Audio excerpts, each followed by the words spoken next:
Thanks, Sarah. I'm Dawn Thewlis and welcome to the Lunchtime Look North.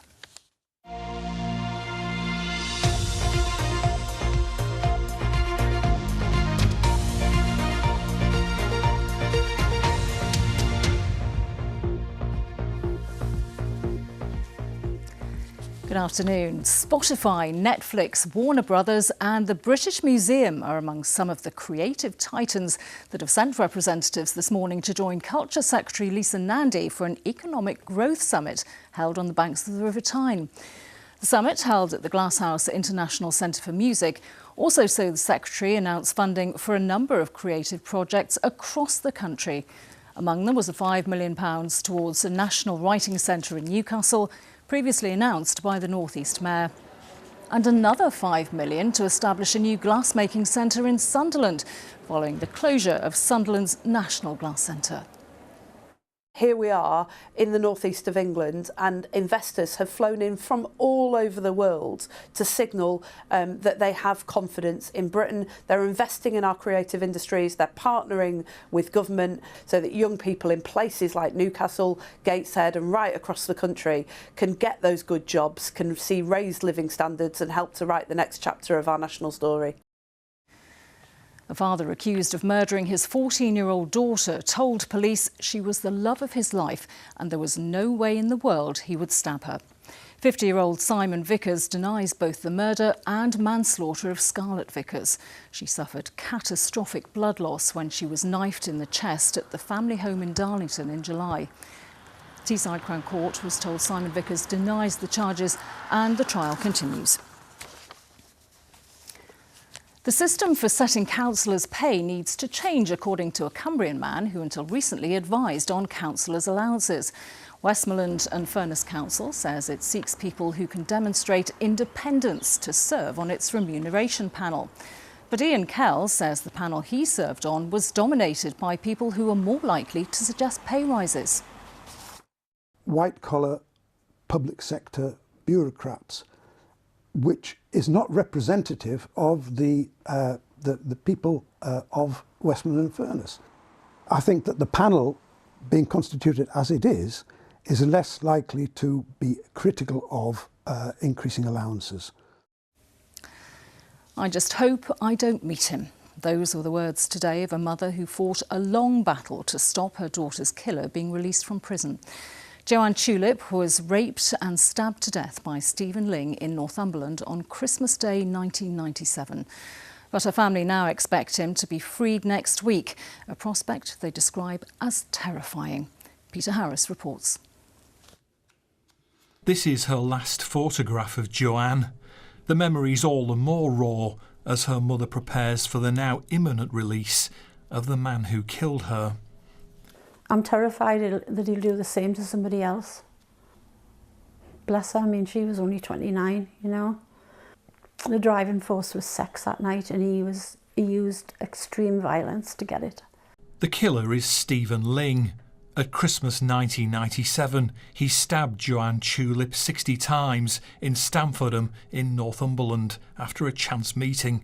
She'd gone to the house of Stephen Ling after a night with friends in a local pub.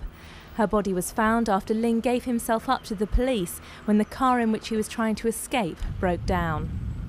He was jailed for a minimum of 18 years, but as Look North reported last year, the parole board now deems him safe to release.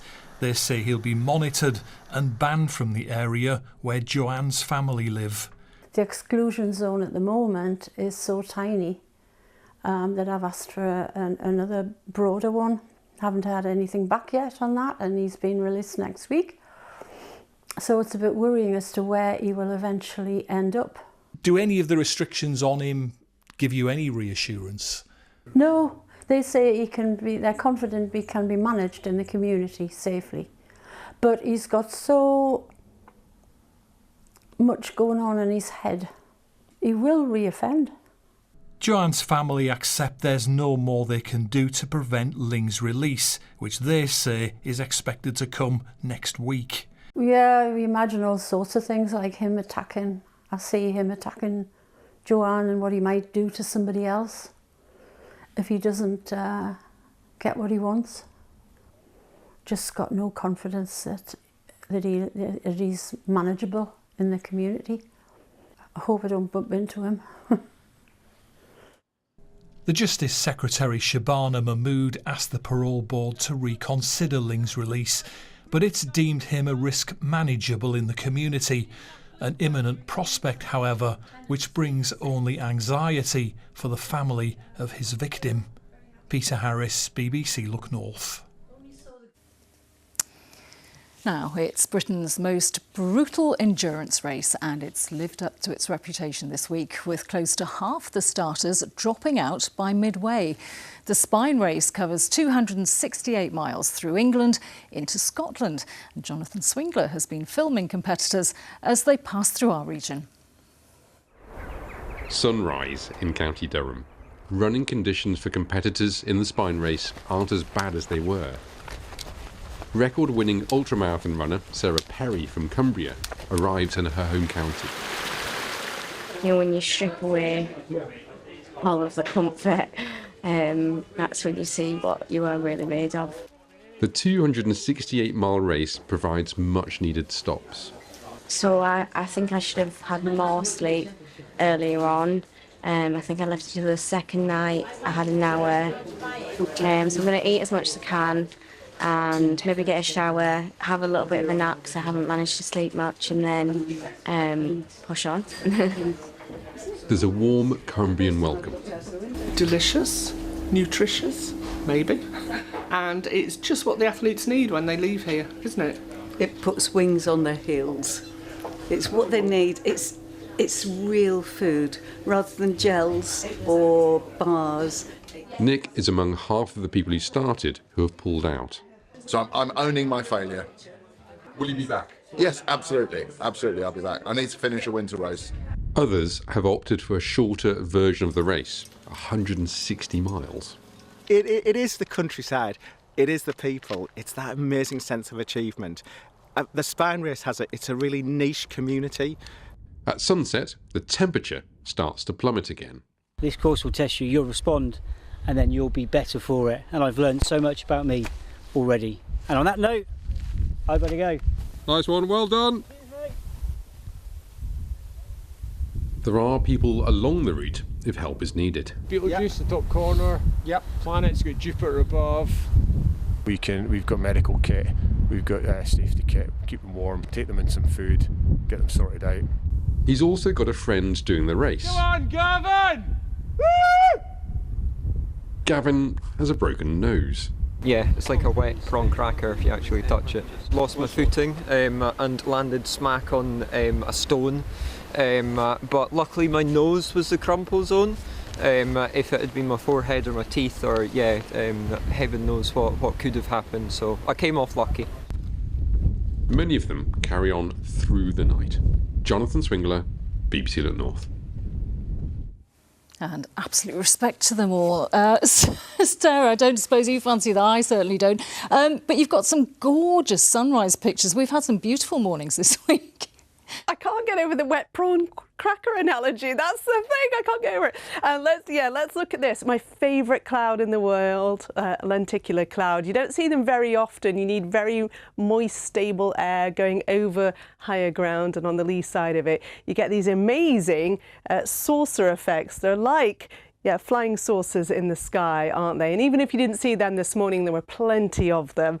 We had a gorgeous sunrise. Many, many spots saw some really beautiful colour. Not too cold this morning as well. Only 1 or 2 spots were down to freezing.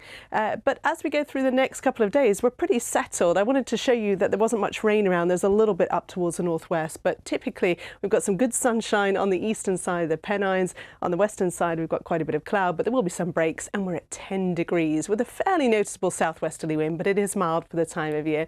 Then overnight tonight, we're going to keep quite a bit of cloud around, whereas the odd pocket where it's a bit clearer, temperatures close to freezing, but typically no frost into tomorrow morning. And high pressure is still out towards the east of the UK, so we're pretty settled. Tomorrow is going to be a nice day for you. Good spells of sunshine, a little bit cooler than today, but it is dry. Temperatures typically high single figures at best. A frost on Sunday morning, and then it is going to be a nice day for you.